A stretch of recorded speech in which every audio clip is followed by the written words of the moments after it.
Hello दोस्तों, welcome to Hindi code class. आज के इस लेक्चर में हम बात करेंगे वेरिएबल क्या होते हैं, ये कितने तरह के होते हैं और किसी वेरिएबल को डिक्लेयर और इनिशियलाइज कैसे करते हैं। इससे पिछली वीडियो में मैंने बताया था कि आइडेंटिफायर क्या होते हैं, कीवर्ड्स क्या होते हैं। तो जिसने भी अभी मेरी पिछली वीडियो नहीं देखी है, पहले एक बार वो देख लो, जिससे कि आपके आइडेंटिफायर और कीवर्ड से रिलेटेड जो भी रूल है वो क्लियर हो जाए। तो चलिए आज के इस लेक्चर को शुरू करते हैं। सबसे पहले बात करते हैं कि वेरिएबल्स क्या होते हैं। यहाँ पे मैंने डेफिनेशन लिख रखी है, बट मैं आपको हिंदी में समझाता हूँ। तो जावा में वेरिएबल्स मेमोरी लोकेशन का नाम होता है जो प्रोग्राम एग्जीक्यूशन के टाइम पे डेटा को स्टोर कराने के काम में आता है। इसको ऐसे भी बोल सकते हैं कि वेरिएबल एक कंटेनर होता है जिसमें हम कोई भी वेरिएबल टेम्परेरीली स्टोर करते हैं। जावा में वेरिएबल का यूज मेमोरी में किसी वैल्यू को होल्ड कराने के लिए किया जाता है, जिससे उसे फ्यूचर में एक्सेस और मैनिपुलेट किया जा सके। जैसे अगर मैं लिखूं इंट एज इक्वल टू 25, तो यहाँ पे एज है वो वेरिएबल का नाम है, इंट डेटा टाइप है एंड 25 एक्चुअल वैल्यू है जो इस मेमोरी लोकेशन पे सेव होगी। ये एज क्या है, ये एक मेमोरी लोकेशन का नाम है। ठीक है, मेमोरी लोकेशन का नाम इस तरह से कुछ भी हो सकता था, बट इस नंबर को याद रखना बहुत ही मुश्किल होता है, इसलिए हम पर्टिकुलर मेमोरी को किसी नाम के थ्रू याद रख सकते हैं। इसीलिए ये वेरिएबल का कॉन्सेप्ट आया है। तो वेरिएबल के थ्रू हम इस मेमोरी लोकेशन का या कोई भी मेमोरी लोकेशन है जिस पे आपका ये डेटा स्टोर हो रहा है, तो इस मेमोरी लोकेशन को जहाँ पे आपका 25 सेव हो रहा है उसको हम एज कहेंगे। क्लियर हो गया होगा। जावा में वेरिएबल के 3 मेन कंपोनेंट होते हैं, जिसमें सबसे पहले डेटा टाइप। तो डेटा टाइप ये बताता है कि वेरिएबल किस टाइप का डेटा स्टोर करेगा, जैसे इंट, फ्लोट, स्ट्रिंग। जावा में बहुत सारे डेटा टाइप हैं, प्रिमिटिव, नॉन प्रिमिटिव। तो जब मैं डेटा टाइप का कोई लेक्चर कवर करूंगा तो उसमें आपको ये सारी चीजें कवर करूंगा। दूसरा कंपोनेंट है वेरिएबल नेम। ये एक यूनिक नाम होता है जो जावा नेमिंग रूल को फॉलो करता है। तीसरा कंपोनेंट है वैल्यू। ये वो एक्चुअल वैल्यू होती है जो वेरिएबल में असाइन हो रही होती है। इसके बाद हम बात करते हैं वेरिएबल को डिक्लेयर और इनिशियलाइजेशन कैसे करते हैं। तो जावा में हम वेरिएबल को पहले डिक्लेयर करते हैं फिर इनिशियलाइज करते हैं, या एक साथ दोनों भी कर सकते हैं। मतलब जावा में डिक्लेयर और इनिशियलाइज के लिए 2 तरीके हैं, या तो आप पहले डिक्लेयर कर दो फिर इनिशियलाइज कर दो, या दोनों काम एक साथ कर दो। तो सबसे पहले हम बात करते हैं कि जावा में डिक्लेरेशन कैसे होता है। तो डिक्लेयर मीन्स होता है वेरिएबल को सिर्फ डिफाइन करना।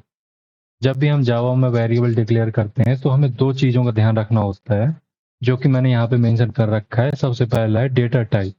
तो वेरिएबल किस तरह की वैल्यू स्टोर करेगा ये हम डेटा टाइप के थ्रू जावा को बताते हैं। दूसरी चीज़ है वेरिएबल नेम। तो जावा में जब भी हम किसी वेरिएबल का नाम देते हैं तो वो मीनिंगफुल होना चाहिए, यूनिक होना चाहिए और कैमल केस में होना चाहिए। जैसे अगर मैं लिखूं इंट नंबर, तो ये हम वेरिएबल को अभी डिक्लेयर कर रहे हैं, इसमें अभी हमने कोई भी वैल्यू असाइन नहीं की है। तो ये होता है वेरिएबल को डिक्लेयर करना। तो इसमें मैंने 2 इंपॉर्टेंट चीजें बताई थी आपको, सबसे पहले डेटा टाइप और दूसरा वेरिएबल का नेम। तो जो डेटा टाइप है इसके थ्रू हम जावा को बताते हैं कि हम इस वेरिएबल में किस तरह का डेटा स्टोर करेंगे। वो इंट होगा, स्ट्रिंग होगा, फ्लोट होगा, किस तरह का होगा।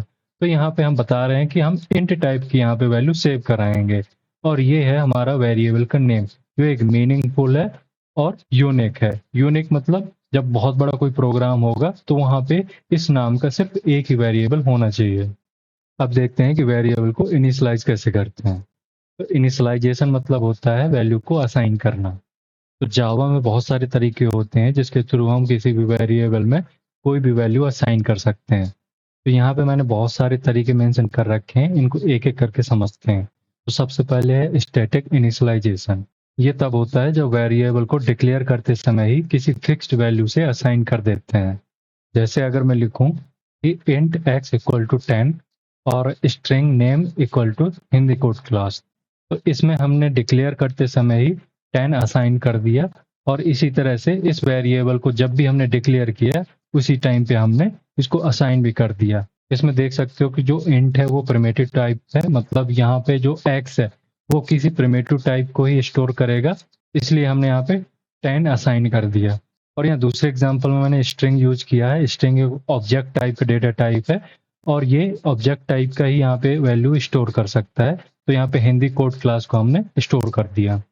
इस तरीके को कंपाइल टाइम इनिशियलाइजेशन भी कहते हैं और ये सबसे कॉमन तरीका होता है। दूसरा हमारा डायनामिक इनिशियलाइजेशन, जब वेरिएबल को वैल्यू किसी एक्सप्रेशन या रन टाइम कैलकुलेशन से दी जाती है उसे डायनामिक इनिशियलाइजेशन कहते हैं।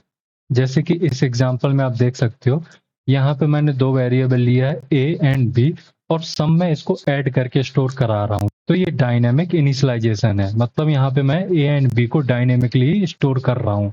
इसी तरह से जो मैंने सेकेंड चीज बताई थी रन टाइम कैलकुलेशन, उसका एग्जाम्पल ये है कि हम math.py जो कि एक डायनेमिक कैलकुलेशन का काम कर रहा है और इसको हम स्टोर करा रहे हैं एरिया वेरिएबल में।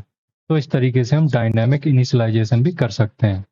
इसके बाद यूजर इनपुट इनिशियलाइजेशन, जब वेरिएबल की वैल्यू यूजर से इनपुट लेकर असाइन की जाती है उसे यूजर इनपुट इनिशियलाइजेशन कहते हैं। इसके लिए मैं एक लाइव कोड रन करके दिखाता हूँ। ये मेरी कोड एडिटर की स्क्रीन है, यहाँ पे मैं अपना कोड लगाता हूँ। तो ये आप कोड देख रहे हो, यहाँ पे मैंने स्कैनर क्लास को इंपोर्ट किया है और मैं स्कैनर क्लास के थ्रू यूजर से एक इनपुट ले रहा हूँ। तो इसको हम रन करते हैं। जैसे मैंने इसको रन किया, यहाँ पे यूजर से एक इनपुट ले रहा है, इसमें मैं एज डाल देता हूँ, एंटर करते हैं, योर एज इज 30। तो मैंने यहाँ पे यूजर इनपुट इनिशियलाइजेशन किया। यहाँ पे मैंने क्या किया, तो यहाँ पे मैंने एज एक वेरिएबल को यहाँ पे लिख रखा था। यहाँ पे अभी मैंने कोई वैल्यू असाइन नहीं की हुई थी, बट जैसे ही यहाँ पे मैंने इनपुट दिया ये 30 यहाँ पे असाइन हो गई और ये हमारा प्रिंट हो गया, योर एज इज 30। ठीक, तो ये होता है यूजर इनपुट इनिशियलाइजेशन। फिर है कंस्ट्रक्टर इनिशियलाइजेशन। तो इंस्टेंस वेरिएबल को ऑब्जेक्ट के क्रिएशन के समय ही कंस्ट्रक्टर के जरिए इनिशियलाइज कर दिया जाता है। यहाँ पे अपना कोड लिखते हैं जिसके थ्रू मैं समझाऊंगा कि कंस्ट्रक्टर इनिशियलाइजेशन कैसे होता है। तो यहाँ पे आप पूरा कोड ध्यान से देखिए। यहाँ पे मैंने एक क्लास लिया स्टूडेंट और इसमें दो वेरिएबल डिफाइन किए, एक नेम और एज। इसमें मैंने अभी असाइन नहीं किया है कुछ भी, देख पा रहे हो आप, इसमें मैंने अभी कुछ भी असाइन नहीं किया है। इसके बाद मैंने एक कंस्ट्रक्टर बनाया, ये पैरामीटराइज कंस्ट्रक्टर है। तो जब ये कंस्ट्रक्टर कॉल होगा इसको दो चीजें चाहिए होंगी, एक तो स्ट्रिंग एन चाहिए और इंट ए, मतलब एक स्ट्रिंग वैल्यू चाहिए और एक इंटीजर वैल्यू चाहिए। इसके बाद शो मेथड बनाया, शो मेथड के थ्रू हम नेम और एज को प्रिंट करेंगे और ये हमारा मेन मेथड। मेन मेथड में सिंपली मैंने एक ऑब्जेक्ट बनाया। तो ज्यादातर हम ऑब्जेक्ट बनाने के लिए न्यू कीवर्ड का यूज करते हैं। तो यहाँ पे हमने स्टूडेंट क्लास का एक ऑब्जेक्ट बनाया जिसका नाम है एस, और यहाँ पे ऑब्जेक्ट बनाते टाइम ही हम अमन और 22, तो ये स्ट्रिंग है ये इंटीजर है, इसको पास कर रहे हैं। तो जैसे ही हमारा ऑब्जेक्ट बनेगा तो ये दोनों वैल्यू चली जाएंगी इधर इस कंस्ट्रक्टर के अंदर। ठीक, स्ट्रिंग आ जाएगा यहाँ और इंट वैल्यू आ जाएगी यहाँ, और ये चीजें असाइन हो जाएंगी नेम और एज में। और जब भी हम इसको कॉल करेंगे, जब भी हम इस शो मेथड को कॉल करेंगे तो हमारी दोनों चीजें प्रिंट हो जाएंगी। और नीचे देखिए हम इस शो मेथड को कॉल कर रहे हैं। ये कॉल करने का तरीका है, तो ऑब्जेक्ट के थ्रू ही हम किसी मेथड को कॉल कर सकते हैं। तो इसको एक बार रन करके देखते हैं। तो ये आ गया हमारा अमन और उसकी एज, जो कि हम यहाँ से प्रिंट करा रहे हैं। तो ये कैसे प्रिंट हुआ, ये हमारा जब शो मेथड कॉल हुआ यहाँ पे, जैसे हमने इसको कॉल किया तो ये कंट्रोलर गया यहाँ और उसने ये line system dot out println, ये लाइन हमारी क्या करती है, ये कंसोल में इसके अंदर जो भी चीजें हैं वो प्रिंट कर देती है। तो इसके अंदर नेम और एज है तो वो हमारी कंसोल में प्रिंट हो गई। तो ये आपको समझ में आया होगा कंस्ट्रक्टर इनिशियलाइजेशन क्या होता है। इसके बाद है इंस्टेंस इनिशियलाइजेशन ब्लॉक। तो इंस्टेंस इनिशियलाइजेशन ब्लॉक का यूज इंस्टेंस वेरिएबल को इनिशियलाइज करने के लिए किया जा सकता है, जो कि कंस्ट्रक्टर से पहले रन होता है। तो इसको भी एक लाइव एग्जांपल के थ्रू समझते हैं। ये हमारा कोड है, यहाँ पे मैंने एक वेरिएबल डिफाइन किया है इंट एक्स। इसको अभी मैंने असाइन नहीं किया, मतलब यहाँ पे हमने कोई भी वैल्यू असाइन नहीं की। इसके बाद एक ब्लॉक है जो कर्ली ब्रेसेस से स्टार्ट हो रहा है और कर्ली ब्रेसेस से एंड हो रहा है। इसके बाद हमने डेमो कंस्ट्रक्टर बना रखा है। तो कंस्ट्रक्टर क्या होता है, कंस्ट्रक्टर भी सेम नेम का होता है जिस नाम की क्लास होती है। तो यहाँ पे हमारा क्लास डेमो है तो कंस्ट्रक्टर भी हमने डेमो बना लिया। अभी कंस्ट्रक्टर डिटेल में नहीं बता रहा हूँ, जब मैं कंस्ट्रक्टर का कोई लेक्चर आपको दूंगा तो उसमें बताऊंगा कंस्ट्रक्टर क्या होता है, कितने तरीके के होते हैं। तो हम इसको रन करके एक बार देखते हैं। ये देखिए, पहले हमारा इंस्टेंस ब्लॉक कॉल हुआ, उसके बाद कंस्ट्रक्टर कॉल हुआ है। तो इस तरीके से हम इंस्टेंस इनिशियलाइजेशन ब्लॉक का यूज करके वेरिएबल को इनिशियलाइज कर सकते हैं। फिर हमारा स्टैटिक इनिशियलाइजेशन ब्लॉक। तो स्टैटिक वेरिएबल को इनिशियलाइज करने के लिए स्टैटिक ब्लॉक का यूज किया जाता है। ये ब्लॉक एक बार क्लास लोड होने के टाइम पे ही चल जाता है। क्लास लोड मतलब जब जेवीएम क्लास लोड करता है, सबसे पहला स्टेप होता है क्लास लोडिंग का।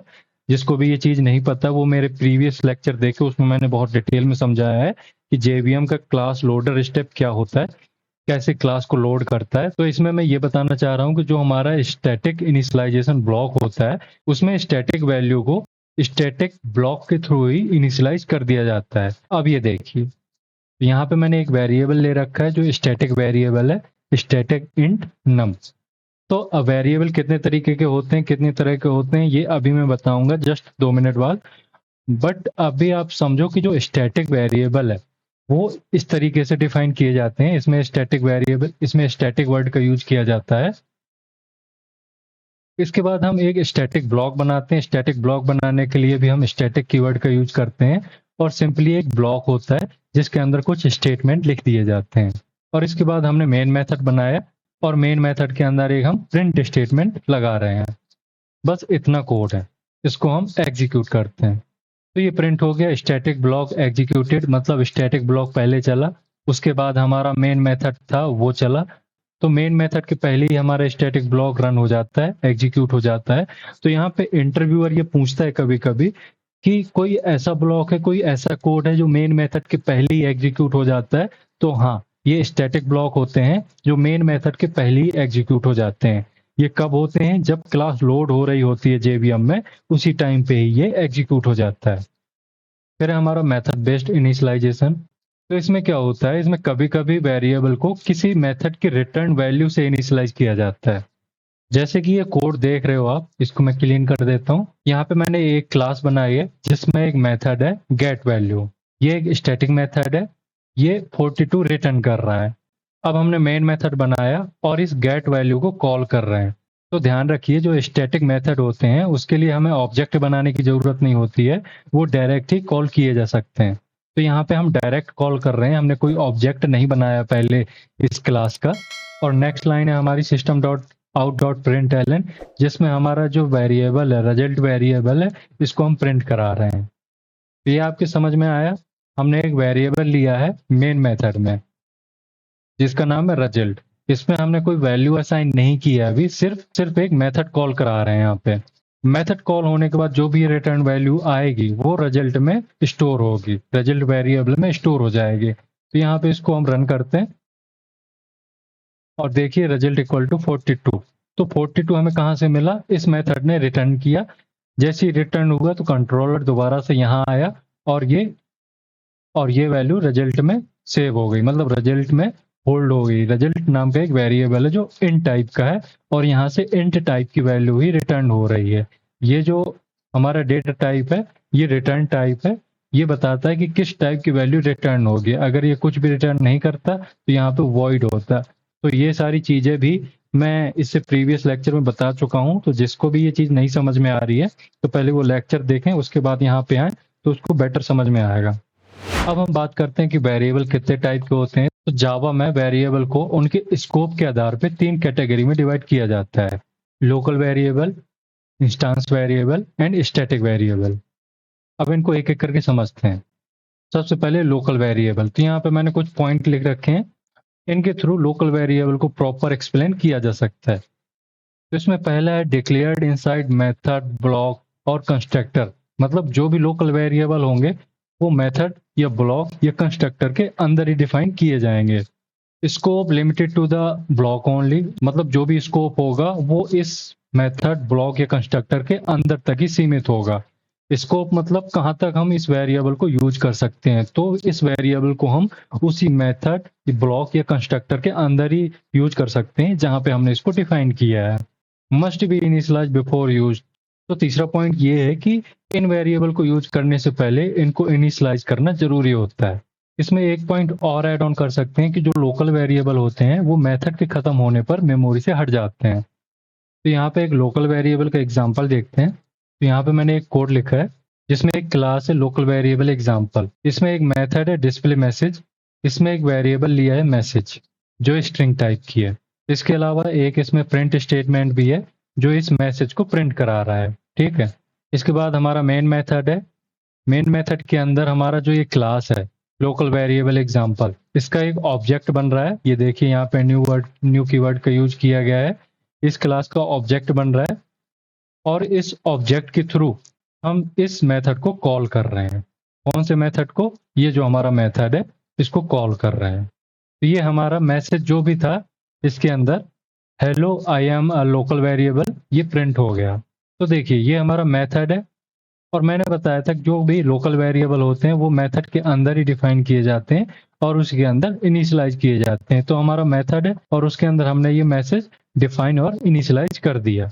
ये हमने डिफाइन किया जिसका टाइप है स्ट्रिंग और ये हमने इनिशियलाइज कर दिया।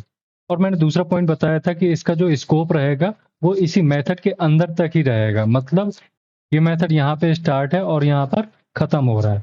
मतलब ये जो वेरिएबल है ये इसी मेथड के अंदर ही एक्सेस कर सकता है, इसके बाहर इसको एक्सेस नहीं किया जा सकता है।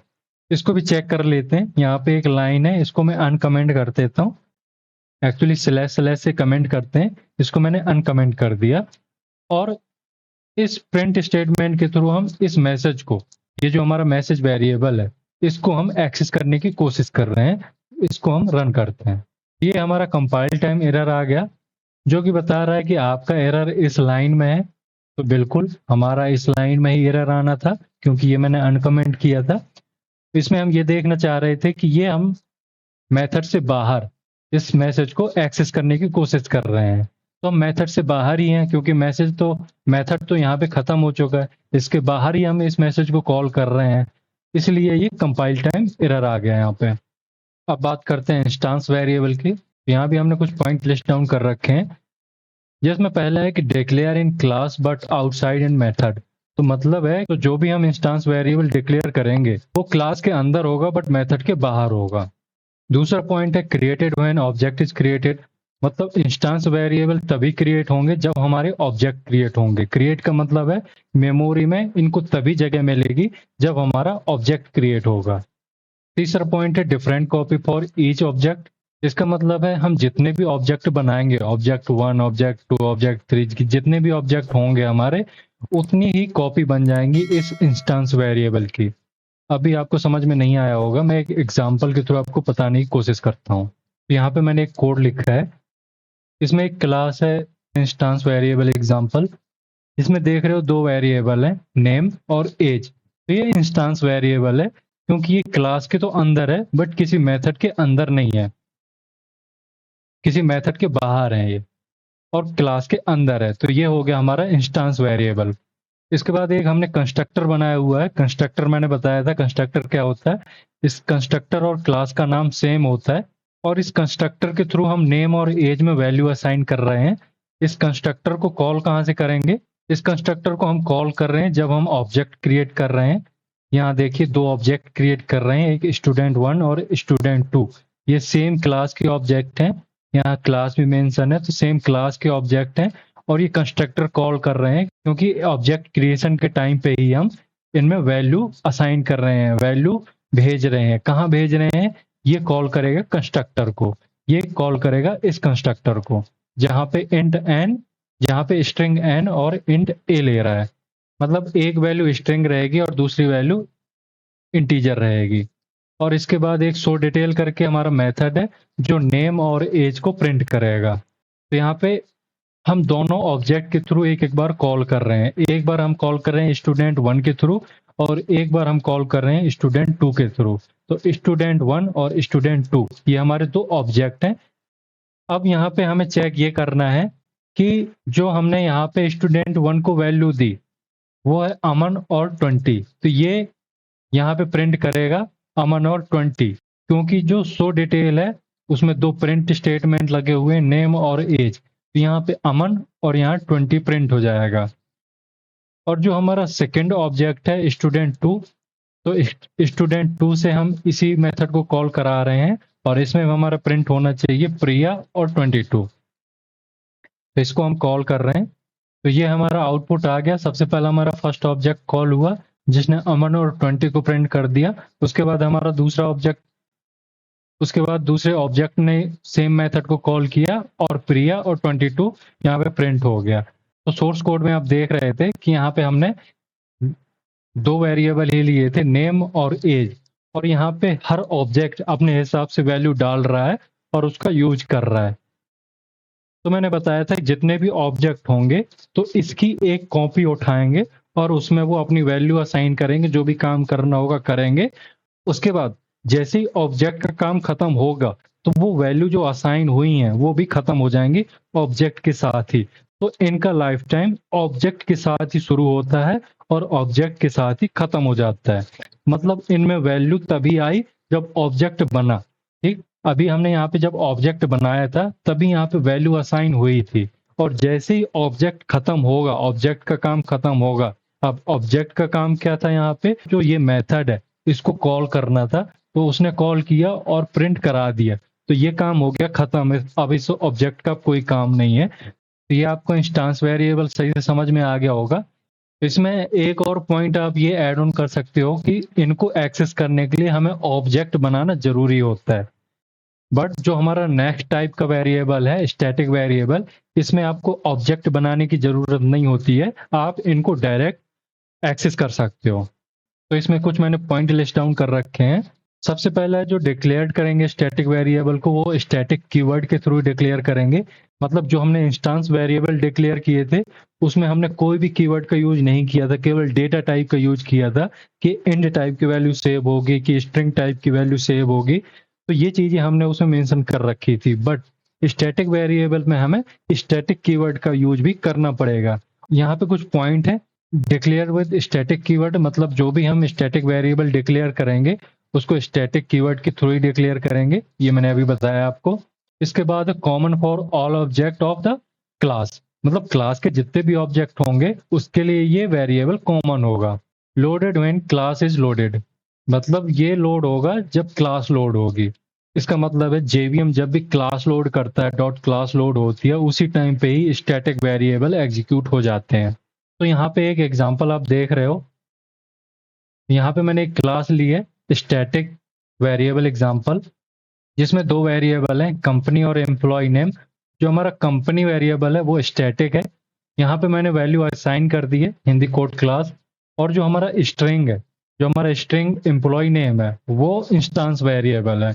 तो दोनों में क्या फर्क है ये आपको दिख रहा होगा। जो हमने स्टैटिक वेरिएबल को डिफाइन किया है उसमें हमने स्टैटिक कीवर्ड का यूज किया है, और जो हमने इंस्टेंस वेरिएबल को डिफाइन किया है उसमें हमने कोई भी कीवर्ड का यूज नहीं किया है। उसमें जस्ट हमने केवल एक डेटा टाइप लगाया हुआ है और उसके बाद हमने वेरिएबल का नाम लिखा है। उसके बाद हमने स्टैटिक वेरिएबल एग्जांपल नाम का कंस्ट्रक्टर, सेम नेम देख लो कंस्ट्रक्टर है ये, जिसमें हम एक वैल्यू ले रहे हैं जिसका नाम है नेम, और इस नेम को हम इस एम्प्लॉय नेम में सेव करा रहे हैं।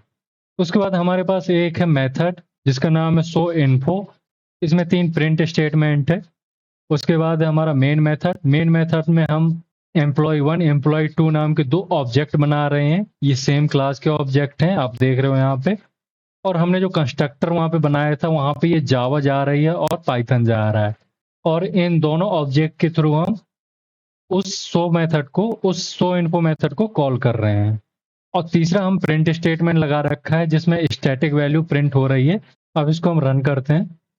यहाँ पे देख रहे हो प्रिंट नेम जावा और कंपनी हिंदी कोड क्लास और employ name Python, company name Hindi code class. तो यहाँ सोर्स कोड में हम एक बार समझते हैं कि हमने जितने भी यहाँ पे ऑब्जेक्ट बनाए हैं एम्प्लॉय 1 एम्प्लॉय 2, इससे हम शो इन्फो को कॉल कर रहे हैं। ठीक, शो इन्फो में एम्प्लॉय नेम है और कंपनी है।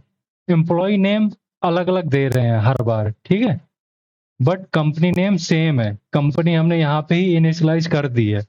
इसका मतलब है हर ऑब्जेक्ट के लिए ये वेरिएबल एक सिंगल कॉपी बनाएगा और सारे ऑब्जेक्ट इस वेरिएबल को यूज करेंगे।